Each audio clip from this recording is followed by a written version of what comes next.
Asexual and aromantic people belong in the LGBT community. Click off the video if you feel like arguing this point, because I'm not debating it with you. Happy Pride Month, everyone. June is, I think, not simply a time to be proud of who we are while we melt into fabulous puddles, but a time to remember why we celebrate in the first place. To remember that we are, for all our differences, all worthy of love and acceptance, and that we owe it to both ourselves and each other to keep working to make the world a more loving and accepting place, because we all deserve to feel safe in ourselves. And you know what? I don't really have a very clever segue into this. We're talking about asexual and aromantic representation today. Before I go further, however, I do need to add this disclaimer. While this is my third representation video, and I'd like to think I've gotten pretty good at making these, I myself am neither asexual nor aromantic, and therefore, I cannot speak for any aspec people. My good friend and amazingly powerful Ace of Spades, K Space Prince Art, is helping me with the script and waiting on standby with a rolled up newspaper to gently whack me if I screw up, but you should absolutely prioritize the words and experiences of actual ace people over mine. People like Jaden Animations, who made an entire video exploring her identity that you should definitely check out. There's the Ace Couple and Ace Dad Advice and Khadija Mbawe and Rowan Ellis, and just a whole bunch of people that are definitely all worth your time and attention, and I'll link to their channels down below. My goal is to help spread awareness and appreciation, not to speak over anyone's lived experiences. Please give them your support. I don't really have as much of an intro this time around, since I don't have any personal anecdotes about being our ace, and I merely have really cool our ace friends, so I'm going to jump right into the video proper and to do my best. Also, as usual, I'll be using game footage to help fill in the visual gaps and to avoid provoking copyright too much. Okay? Okay, let's talk about asexual and aromantic representation, shall we? Part 1. Aspecs. How do they even work? As usual, we'll start with some definitions. Also, aspec is the slang term for asexual and aromantic people. So, what does it mean to be asexual? An asexual person is someone who feels little to no sexual interest in other people. Asexuals fall on a spectrum of sex favorability, as some asexual people have no interest but may engage in sexual activity to make their partner happy, or for other reasons. Some may have zero interest in sex but still be okay with discussing the topic, and others still may feel repulsed by the idea of it, usually in regards to themselves, but sometimes as a whole. Asexuality is also an umbrella category containing grey asexuality and demisexuality. While the two are often conflated, asexuality is different from aromanticism. So what does aromantic mean? An aromantic person is someone who doesn't feel romantic attraction. It functions on a similar spectrum to asexuality, and also acts as an umbrella category for grey romanticism and demi-romanticism. While some people are both asexual and aromantic, the two identities aren't any more correlated than any other romantic or sexual identity. Asexual people can still form romantic relationships, and aromantic people can still enjoy sexual relations, though people do exist who are both aro and ace. The nickname for people who are both is an Ace of Spades, which I honestly think is just really kind of cool. As a quick side note, I'd like to encourage you to look up the split attraction model, as it might help you to understand the spread of asexual and aromantic identities. I've got this handy little infographic here, courtesy of Pierre Papier Cisso, I think I've said that right, and I'll link to their full comic down below, since I find it especially helpful myself. What is demisexual / demi-romantic? These are subcategories of asexuality and aromanticism, and are the terms for people who do not experience sexual or romantic attraction for another person unless they have established a close emotional bond. What does allosexual mean? Well, allosexuality is the term for a non-asexual person. It's the sexual equivalent to being cisgender. The vast majority of people on Earth fall into this category, same with the term alloromantic. There is one more term I'd like to talk about, but it really deserves its own video section. So, part 1.5, the problem of amatonormativity. I'm going to lay an interesting truth on you. You have to try really, really hard to formulate any level of justification for having a problem with aspec people. Like, taking home the Olympic gold medal in mental gymnastics, trying hard. Aspec people don't really want anything from other people, aside from friendship and maybe a snack. And some people are really out here trying to come up with any reason at all to hate on them. And I'll be honest, I think most people's issues with aspec people are rooted in amatonormativity. Amatonormativity is the general social attitude that treats romantic relationships as being intrinsically superior, more valuable, and more necessary than friendships and other close personal relationships. And this attitude is generally pretty troublesome, but it's especially harmful to aromantic and asexual people. YouTuber Tara Reid actually has a fairly comprehensive video on the subject, so I'll link to it down below if you're interested in seeing a deep dive into the topic. Her name is Tara Mookney, right, you dumb bitch. See, the problem that arises from amatonormativity is that it devalues non-romantic, non-sexual relationships, and its sheer pervasiveness cannot be understated. It has the effect of funneling our perception of relationships through the lens of romantic and sexual attraction, to the point that if you've never had any interaction with people in RA circles, or you've never made a concentrated effort to question why intimacy is always viewed as inherently romantic, it might not ever occur to you that things might not work that way. Also, for all the alosexuals in the audience, you may be wondering why I specify romantic and sexual relationships. Well, do me a favor and imagine two people who are married and very much in love and just never have sex. I'll give you a few seconds to do that. Did you imagine it? Cool. Now, did you perhaps wonder what's wrong with the couple? Did you wonder what physical impediment or personality quirk would stop two people who are in love from having sex? How long did it take you to consider that they might be an asexual couple? Did you consider it at all? And if not, why do you think that is? Congratulations, you are now more aware of amatonormativity than you were 10 seconds ago. Because we tend to place so much importance on romantic love, and because we tend to consider sex a part of love, it leaves us with a blind spot for aspec people, and it's because they live in this amatonormative blind spot that people tend to have trouble comprehending asexuality and aromanticism, and therefore tend to think that there must be something wrong with them. As a society, we tend to romanticize the idea of romance, and because we place so much value on it, the idea of asexuality just doesn't sit right with people and makes them uncomfortable, but they lack the means to express that feeling, and I think they tend to try to blame aspec people for that cognitive dissonance. And let me be frank, there is nothing wrong with asexual and aromantic people, try as some might to paint them as fundamentally wrong somehow. Asexuality isn't a mental illness, nor is it brought about by sexual abuse, in the same way that homosexuality isn't. Asexuality isn't a lifestyle choice, you're thinking of celibacy. And just like you're not a lesbian because you haven't found the right man yet, someone isn't aromantic or asexual because they haven't found the right person yet. And while aspec people aren't exactly common, they're not as rare as you might think, making up roughly 1% of the population, as reported by the Asexual Visibility and Education Network. And while I know that number sounds small, that's about the same as the percentage of redheads, and is still tens of millions of people.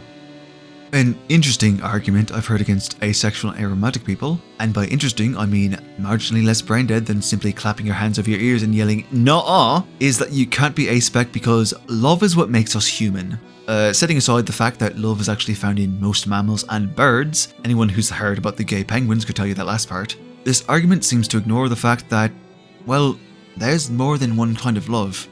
This is something I talked about in my Dungeon Meshi video, but there are 8 widely acknowledged types of love coined by ancient Greek philosophers. So if the ability to love is what makes us human, why does not experiencing one or two forms of love but still experiencing the others not allow you to still be human? And you know, I do get what makes it so confusing. Love is a heavy and complicated word, and that one word has to cover such a wide range of feelings that it leaves the English language feeling clunky and unrefined when talking about feelings like this. Well, more so than usual, I mean. Take eros, for instance. Eros is sexual love, but I doubt you'd argue it's the most important form of love unless all you care about is procreation. Then there's philia, the deep love felt between friends, also known as platonic love. Or there's ludus, playful affection between friends and children, as well as the early stages of romantic attachment. Or agape, a universal, almost spiritual love, the love of humanity. There's also pragma, a long-standing love between two people whose relationship is the result of hard work and dedication. Some people might think this applies solely to romantic relationships, but any strong relationship requires this kind of love. Staying in touch with your oldest friends, keeping in contact with family even from a great distance, and with the challenges of personal growth and contrasting schedules. A lack of sexual or romantic attraction doesn't preclude the ability to experience these forms of love, and you could argue that they have next to nothing to do with it. There's also philotia, storge, and mania, but these are less important to the conversation as they are self-love, familial love, and obsessive love respectively. This feels like a good time to bring up the fact that there's a difference between attraction and aesthetic appreciation, which is something I think a lot of people either have trouble comprehending or just aren't entirely aware of. Put simply, there's an important distinction between finding someone attractive from a sexual or romantic standpoint and simply appreciating how they look. I know that in Western culture we have this tendency to associate beauty and the appreciation of beauty with sexuality and desire, but these things aren't inherently tied together. Think of aesthetic appreciation as your ability to admire or enjoy someone or something's appearance without it necessarily being tied to physical attraction. For instance, I am, sexually speaking, exclusively into men and male presenting people, but I've often found myself in awe of the beauty of the feminine presenting. Conversely, a lesbian might appreciate how handsome a man like, say, Hugh Jackman is, but have absolutely zero interest in him in any other way. This truth still holds for members of the gender that you are into. We've all seen a picture of someone a friend thinks is hot, acknowledged the subject's physical attractiveness, but not felt the same draw as our friend. If you asked me to simplify this further, I'd compare it to going to an art museum. There are things of true, breathtaking beauty in the building, but nobody wants to fuck Starry Night. This is kind of what it's like for asexual people. They can acknowledge someone's attractiveness or beauty despite the fact that they have no interest in doing the happy horizontal hula. All of this is to say that aspec people aren't broken or lacking anything fundamental to humanity. Even without romantic or sexual love, they still love, and they deserve to be loved just as much as anyone else. One last thing to note, a huge amount of aphobia manifests socially instead of interpersonally. The systematic discrimination falls into a huge amount of other topics, such as misogyny in reproductive health care, the disparaging of single people, and a large number of other intersectional factors that I, quite frankly, am not fully equipped to talk about. So I'd really like to encourage you to engage with the aspec creators I brought up earlier, since they'll be able to explain it much better than me. Please and thank you. Alright, so let's move on and talk about what makes for a good representation. As usual, I've got a list of basic ground rules, so let's just get into it, shall we? Part 1.75 Rules to write by. Rule 1. Be respectful of the character's identity. As I've said before, this is the baseline rule for any and all LGBTQIA representation. You should never imply that a character's LGBT status is some form of disorder, but I seriously need to impress upon you the importance of this for ace and aro people. Do not depict asexuality or aromanticism as the result of a fucked up brain chemistry or sexual abuse, and especially do not depict them as being caused by sociopathy. Aspec people struggle enough without having to see people like them depicted as heartless and dangerous. A big example of the former issue came from the show House in the episode Better Half, which came under well-deserved fire for introducing an asexual couple, but then revealing that the wife was faking her asexuality for the sake of her husband because he had a blockage in his brain suppressing his sex drive. This was shit, and the writers deserved a swift punch in the throat for it. Don't do this bullshit. This isn't to say you can't depict an asexual or aromantic character as personally struggling with their identity. Far from it. There's a lot of potential in an earnest depiction of someone fundamentally different from the people around them, struggling to understand themselves, and as long as it's done respectfully, it could do a lot of good to young era ace people who are coming to terms with their own identity. Remember, one of the biggest reasons we fight for representation in media is so our stories can be relayed and understood, and to help people who might be struggling with the exact same identity or sexuality. Help them to see that they're not alone. Rule 2. Acknowledge the character's identity in text. Again, another really good rule of thumb. I've talked at great length as to why this is important and why Twitter canon is the fucking death knell of proper representation, so to briefly summarise, it's because the characters only exist in the canon of the show, and that's where their identity should be explored. Confirming a character's LGBT status in outside material without acknowledging it in text is lazy and disrespectful, and it displays a callous disregard for actual representation. This is especially true for asexual and aromantic characters because, to paraphrase a good friend of mine, asexuality is a very quiet identity, and a lot of representation in the past has come down to creators just never pairing a character up and then claiming later that they were asexual. You know, the Dumbledore model of representation. The thing about depicting asexuality is that it takes a little bit more effort than most other forms of sexuality, because you can't exactly just introduce a character's boyfriend or wife as a form of shorthand. It has to be a setting wherein romance or sexuality are talked about, and that the character in question has to essentially just say, I am asexual, or I am aromantic. In a way, it requires you to be more explicit. To be clear, you don't necessarily have to use the word asexual, though it would be better if you did. I'm going to explore this more when I get into examples of actual representation, but our ace people tend to have to settle for their representation a lot more than other members of the queer community do, and it's honestly really shitty. Rule 3. If you have human and non-human characters, do not exclude all representation of a group to the non-human characters. You know, I brought this rule up in my non-binary representation video, and in that video I mentioned that this is an issue that pops up for asexual characters almost as much as it does for non-binary characters, and I still hold to that. There's this tendency to take robotic and alien characters and code them as asexual, as well as autistic, but that's a topic for a different video, and then just sort of expect that to be good enough representation. The reason I consider this to be such an important rule is that, just like with non-binary characters, doing this implies that asexuality or aromanticism is an inhuman trait, and it creates a massive sense of othering. Like, of course the robot is ace-coded, they don't have genitals, or of course the alien is aromantic, they don't have emotions like humans do. This is a really bad attitude to have towards marginalized groups, and I really wish people would just fucking stop. As I said before though, there's a certain nuance to this. If your cast is made up of entirely non-human characters, or the non-human characters are particularly human-like, such as with the Witches of the Owl House, then it's much less of a problem. Even then, the best course of action is generally to make members of both the human and non-human groups LGBT. Rule 4. Don't bury your gays, shitheads. I'd consider this to be pretty self-explanatory, but if you do need an explanation as to why this is a rule, watch my NB rep video and skip to the 11-minute mark. Long story short, just don't fucking do it. Right, so with the rules once again established, let's hop right into examples of asexual and aromantic characters in popular media, starting with Part 2. Live action. Normally, I'd try to start with the most well-known example of a character, but I don't actually know which Era Ace characters are the most well-known, so I'm just going to start with one of my favourites, which is from DC's Legends of Tomorrow, where the character Spooner comes out to her friend Zari during a game of Fuck, Marry, Kill in what's honestly just a really cute scene that I'm just going to put up right now. What is your type? I don't really get those types of feelings for anyone. Maybe it's one of those things those mushroom aliens messed up about me, huh? Hey, no. What you're describing is totally normal. It just means maybe you're ace. Asexual.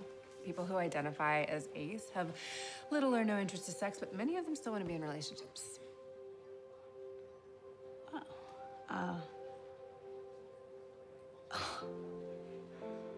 I guess that makes me ace. OMG, did you just come out to me? I guess I did. Yeah. Okay, first of all, who would have thought you'd be the first person I'd tell? Not me. Okay. Cheers. It's cute, right? Well, you know what else is really cute? A gay wedding.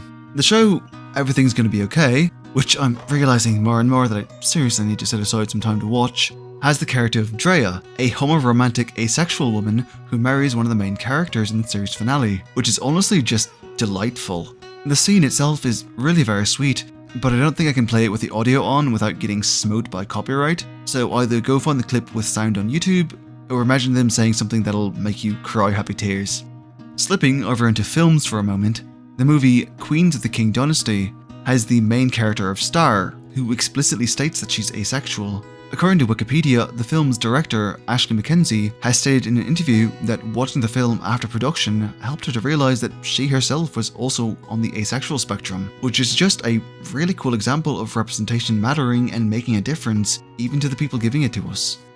Though I haven't been able to find much information on it, the Japanese film I Am What I Am centers on Kasumi Sobata, an explicitly aromantic and asexual woman and her struggles with the expectations of an amatonormative society. Moving back to television, the Japanese TV drama Koisei no Futari stars the characters of Yukino Kishi and Issei Takahashi, both of whom are both aro and ace, and it follows the development of their relationship to each other. Interestingly, Yukino realizes she's aro ace by reading Issei's blog, and the director interviewed asexual people as part of his research in making the show, which I think is really cool. More directors and writers should interview the people they're attempting to represent. I think it'll lead to better representation overall. Sex Education, a show I mentioned I was super impressed by in my MB Rep video, actually has two ace characters, Florence Simmons and Sarah Omens. While Florence realizes she's ace but not aro, I'm not entirely certain if Sarah Owens is just ace or if she's an ace of spades. I'm not going to risk showing it on screen because Netflix is an absolute bitch when it comes to fair use and copyright, but the show Everything Now has the character of Will, who is confirmed to be demisexual, and is also the only demi character I've found in live action TV so far. He even says, "I need a connection first. Looks don't really do it for me on their own," which is a pretty cool acknowledgement of how demisexuality works. Finally, I want to talk about Abby Singh from the show The Imperfects, which is also on Netflix, so I'm sorry guys, but I really don't want to deal with their bullshit right now. Abby is an interesting case, because she explicitly states her asexuality in episode 1, though she isn't aromantic, as she develops a relationship with another character later in the show. However, Abby has the rather unfortunate power to create pheromones that make people want to do anything she asks for, because it works by setting off their hormones and making them incredibly creepily into her, something that she very clearly finds extremely upsetting. Abby is fairly obviously sex repulsed, and the show almost seems to relish in how uncomfortable her powers make her. She even draws away from her parents because she's too distraught to think about what might happen if her power affects them. And it's honestly kind of upsetting to watch her be forced to utilize her powers over and over again. I'd have to defer to an actual asexual person on the final judgment here, because while I legit love her character, I find myself getting pretty uncomfortable at times. It's a good show with great characters that I honestly recommend, but I do want to warn any aro ace people watching it that it may be upsetting at times. Part 3. Animation. Okay, do you remember how I said that aspec people tend to have to settle for Twitter canon for their representation? Well, this is especially true for animation. I skipped over the examples of this for the previous section, but I kind of can't avoid it here with how much of an issue it is. And you know, sometimes it's funny and makes perfect sense, like how both SpongeBob and Perry the Platypus have been confirmed to be asexual on Twitter. For obvious reasons, SpongeBob isn't a setting that allows for a frank discussion on sexuality, and while Phineas and Ferb could definitely have talked about it in some capacity if they really wanted to, it's clearly not something that the creators, and by that I mean Disney specifically, would have been comfortable with. Other times you have situations like Lilith Clawthorne from The Owl House. Most fans know Lilith as the only aro ace character in the show, but the problem is, that literally never comes up in the actual text of the show. What happened was that Dana Terrace hosted a charity livestream, and in that extra textual circumstance, Lilith was quoted as saying that she'd never felt romantic attraction towards anyone. Lilith's voice actress later claimed the audio was basically canon, and then gave an actual affirmation of this on Instagram. See, the problem with this is that The Owl House was kind of the cartoon to go to for queer rep at the time. Luce was openly bisexual, there were two different non-binary characters that explicitly went by they them, Willow had gay dads, and Ida was in a relationship with Rain, who was non-binary. You could even count the Titan as being non-binary, specifically bi-gender, as he said, "I think King said it best once. I am both king and queen, best of both things." But Dad works fine. And all this was huge and openly acknowledged. So then, to paraphrase the ace couple, why the hell did aspecs have to settle for fucking Twitter canon? Why the hell do aspecs keep having to settle for Twitter canon? Peridot from Steven Universe, Max Conte from Miraculous Ladybug, Percival King from Epithet Erased. Why do cartoons, even adult cartoons, seem afraid to openly commit to an aro ace character? I don't have the answer for you guys. I wish I did, and I'm sorry. And while we have gotten characters like Todd from BoJack Horseman who openly acknowledge their asexuality and explore it, the vast majority just aren't acknowledged within the canon of the show. And then sometimes you have characters like Alastor. Part 3.5, The Alastor Problem. Alright, before anyone bites my head off in the comments, no, I don't think Alastor is a bad character, or, strictly speaking, bad representation. Those who've watched my Has Been review know that he's in my top 3 favourite characters, and those who haven't, well, now you fucking know, don't you? Also, go watch my review video. Alastor is something of a mixed bag when it comes to error ace representation. On the one hand, it's absolutely fantastic that one of the main characters, and also the breakout character, let's be honest, is confirmed to be an ace in the hole. What now? It's also handled in an interesting way. Alastor is an older soul, and he's from a time where asexuality wasn't even really part of the common lexicon. It actually makes sense that he wouldn't know what Rosie meant, because for the most part, he doesn't really bother to keep up with the modernization of language or technology, and he comes from a time when asexuality, as well as homosexuality if we're being honest, was treated as a mental illness. He doesn't really have the words or knowledge to ascribe real meaning to his identity. Also, I want to make it clear that he's almost definitely aromantic. Despite the fact that Rosie only says asexual, it's pretty clearly being used to cover both identities, which is, as I've said, a fairly common mistake. He's also fairly clearly sex repulsed, or at the very least sex averse, as his body language and reactions to Angel's statements convey discomfort and dislike pretty damn clearly. So in that regard, he can be seen as pretty decent and well-meaning representation. On the other hand, well, it's a twofold problem.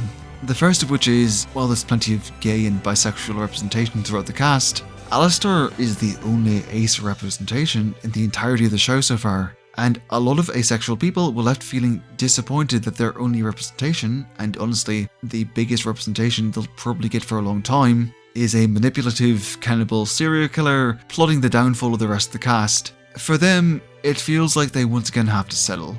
The second issue is that the fandom has this incredibly unfortunate habit of over-sexualizing Alastor, and then responding really poorly when aspec people voice discomfort at it. I'm not going to show examples of either, because I don't want to make people uncomfortable, and it makes me uncomfortable as well, knowing how much it bothers my ace friends, but they're really not super hard to find.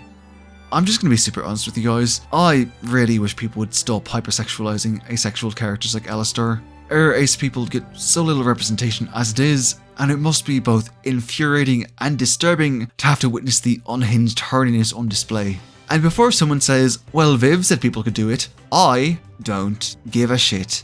Vivzy Pop is not, to the best of my knowledge, asexual. And we're not talking about her. We're talking about being a decent person and being nice to aspec people. If, for some reason, you lack even the self-control of a dog being told no and have to horny all over the deer man, then at the very least, be nice to the aspec people who express discomfort. It is literally the least you can do. So yeah, Alastor is a complicated topic. Moving on. Part 4. Video games. Okay, so before I start listing characters, I first want to establish what exactly I'll be counting as error ace representation in video games. To start, I will not be counting games wherein you can date or romance NPCs, but just choose not to date anyone, as that's the same kind of cop-out as not pairing someone up in a TV show and then blah blah blah. It's the ace equivalent of player sexual for bi rep. I'm also not going to count non-romanceable NPCs in dating games as being error ace for the same reason. To be blunt, I think dating games should give asexual and aromantic options, and while one of the games I'm going to bring up kind of does, there still exists very little for an aspec person to get excited for in mainstream content. Sadly, this does mean that this section is going to be pretty short, but if you guys know any games I missed that have good error ace representation, please let me know in the comments. I'd love to hear from you. As of now though, I only have 3 games to talk about, which makes me a little sad. So to start, we have 2 characters from In Stars and Time. Sifrin, the main protagonist and point of view character, and Mirabelle, one of the main characters and party members. If you've watched my NB Rep video, you'll probably remember me talking about this game before, as Sifrin is a non-binary asexual person, though not aromantic. Mirabelle, meanwhile, is an asexual and aromantic woman, both of which I believe are explicitly stated in-game, which is pretty cool. We so rarely get any form of error ace rep at all, and this game has 2 of the main characters explicitly stated to be aspec.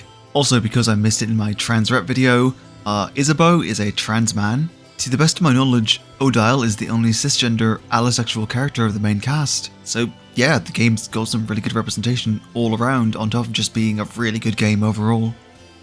Next, we have Pavarti Holcomb, an asexual homo-romantic woman from the Outer Wilds.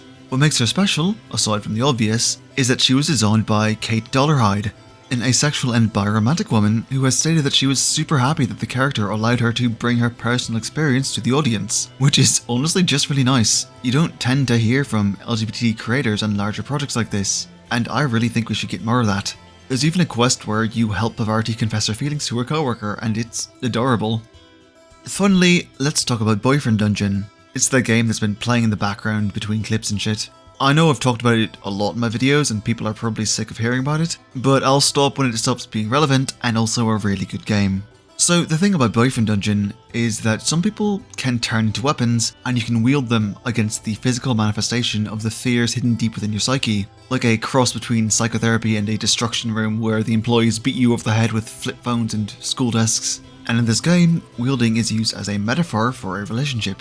Usually romantic, but sometimes good friends will wield each other as well. And once you've maxed out your relationship with a weapon, they'll give you a whetstone, which is a sign of deep, profound love. And again, that doesn't have to be romantic. And this is how you grow your relationship to every weapon character that you can date, with the exception of Holmes. Holmes, who goes by she/they, is the only character you can date, but cannot wield. And while it's never explicitly stated in the game, Holmes is very much coded as being aromantic, but not asexual. And they don't let anyone wield them, and when you max out your relationship, they explicitly say that they will not give you a whetstone, which again is usually used as a declaration of serious romantic intent for weapon people in the game. What's more, they don't tend to think in terms of romance, preferring to refer to what you have as a good friendship. They also enjoy sex, and you can have a couple physical interludes with them. The game itself actually allows you to play through as an asexual character, though it's never stated outright, as you can romance any of the dateable characters, but you can always specify that you don't want sex to be a part of it. And while it would be much better if the game actually used the words asexual and aromantic, it's rare that a dating sim gives you the option at all. Lacking a better term for it, I'm referring to this as mechanical asexuality, based on the term mechanical bisexuality that YouTuber Verily Bitchy coined.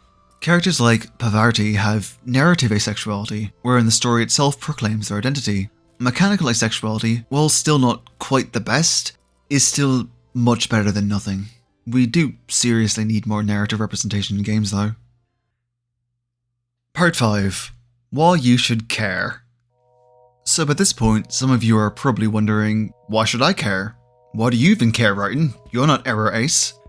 You mean aside from basic human empathy? Well, let me tell you a story. A while ago, I was dating a guy and I was in love. It was actually the first time in my life I truly felt like I was in love with someone. Like I've said before, there's an important distinction between loving someone and being in love, and I'd never really been sure where I stood in my feelings with the people I dated before. But in this, I knew how I felt without a shadow of a doubt. My boyfriend made me happy and I was in love. Unfortunately, it didn't really last. After about a year of dating, my boyfriend confessed to me that, as hard as he'd been trying, he just couldn't love me like I loved him. He'd realised that he was aromantic, and despite the fact that he loved me, he wasn't in love with me. Now, obviously, I was a mess about this for a bit. I had a lot of extreme and conflicting feelings on the matter, but I honestly couldn't be mad at him for it, because it wasn't something he had control over. I was super pissed at God for the extreme irony of the situation, but not at my ex. And during the working through of my feelings, I talked to another friend about it, and I joked that this was going to be the tipping point in my villainous backstory. I said, "Welp, now that I've had my heart broken by an aromantic guy, it's time to use my YouTube channel to bring my crusade against aspec people." And then I said, "Oh wait, I'm not a self-absorbed, immature shithead." Well fuck, I guess I'll just have to be well-adjusted and mature about it. I'm also still really good friends with him. I'm happy he's still in my life. Do you get what I'm saying, viewer? Only shitheads are mean to our ace people. Only the immature and self-absorbed don't care about them. But hey, if not being a shithead and the concept of basic human empathy aren't good enough reasons for you to care, here's one more. Just as recently as last year, Fox News wrote an article comparing aromanticism and asexuality to pedophilia. And within days of that, Matt Walsh released a video saying asexuality is a mental illness and that asexuals are indoctrinating teenagers and giving them depression. Now, does that sound similar to what they've said about, oh, I'm just spitballing here, every other group in the LGBT community? Nobody in the queer community is safe from fascists, white supremacists, or conservatives. They want all of us dead, and they're more than willing to pick us apart piece by piece, starting with the most vulnerable. Queer solidarity is the only way we survive, and anybody who tries to exclude aspec people is just doing the enemy's job for them. Asexual and aromantic people have dealt with enough scrutiny and hate, both from inside and outside the queer community. They are, and always have been, just as important and worthy of love and representation as all the rest of us. And it's time we start acting like it. Happy Pride Month, everyone. Stay strong, stay compassionate, and stay safe. You're not alone. Thanks for watching, and another huge thanks to K Space Prince Art for their help on the script. I really couldn't have done this without them. I'd also like to thank my wonderful patrons for their support and for putting up with me during the wait for this video. I meant to get it out like a week ago, but then the depression hit and life just sucks extra hard right now. I really hope I did the subject justice. Proper representation is a big deal to me, and I want my Era Ace friends to have nice things. Also, if you enjoyed the video, why not consider subscribing?